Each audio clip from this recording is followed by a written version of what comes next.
America के सबसे बड़े अखबार ने, दुनिया के सबसे बड़े अखबार द न्यूयॉर्क टाइम्स ने कहा है कि आरएसएस जो संगठन है जिसने अभी 100 वर्ष पूरे किए हैं, जो बीजेपी का जन्मदाता है, जो आज रूलिंग पार्टी, दुनिया की सबसे बड़ी पार्टी होने का दावा करती है और है भी, क्या वो आरएसएस आज सभी संस्थाओं को अपनी गिरफ्त में ले चुका है? क्या ये आरएसएस को बदनाम करने की, इंडिया को बदनाम करने की साजिश है?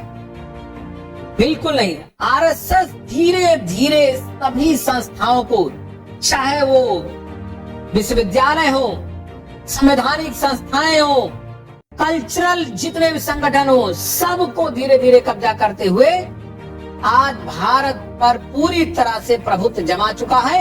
यानी सेकुलर इंडिया को सीधे सीधे हिंदुत्ववादी संगठन, हिंदुत्ववादी इंडिया के बनाने की कोशिश में लगा हुआ और काफी हद तक कामयाब हो गया है।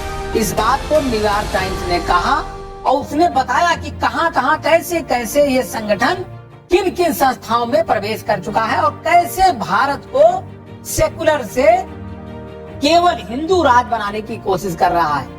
ये घटनाएं जो हाल फिलहाल में हुई, जिसमें ईसाइयों के प्रति हिंसा हुई, मुसलमानों के प्रति हिंसा हुई, इन सारी चीजों को लेकर के ही द न्यूयॉर्क टाइम्स ने, यानी अमेरिका ने, ये सारी बातें जो है छापी।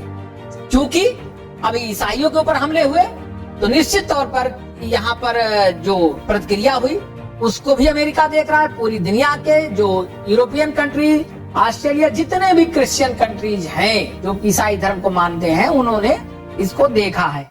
यहाँ तक जो क्रिसमस पर जो उतापात किया कुछ हुड़दंगियों ने, जो उन्होंने हुड़दंग लगाते हैं, जो बिना मतलब का बखेड़ा खड़ा करते हैं, इन लोगों ने भारत को बदनाम करने के लिए जो 25 दिसंबर को क्रिसमस डे पर किया, वो दुनिया की आंखों में चुभने लगा है और धीरे धीरे बात हाथ से निकल गई है।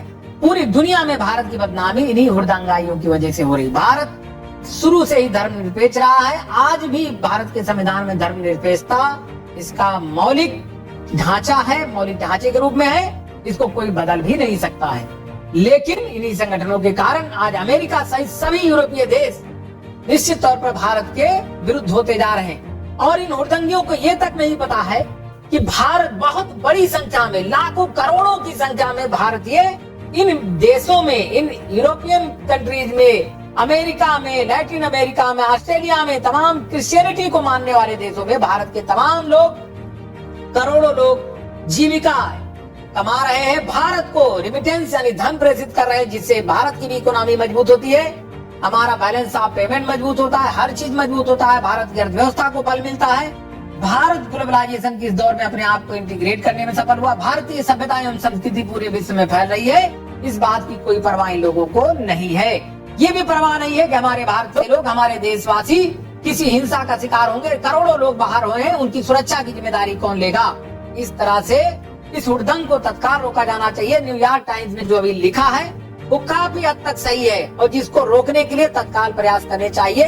बनिस्बत कि हम किसी अखबार को दोष दें, हम अपना स्वयं अंतः निरीक्षण करें और अगर कुछ अतिशयोक्ति भी वहां पर लिखी गई तो उसको रोकने के लिए हम अपने सेकुलर कैरेक्टर को बनाए रखें, तो दुनिया का कोई देश, कोई भी पत्रकार, कोई भी पत्र, समाचार पत्र हमको बदनाम करने में सफल नहीं हो सकता है।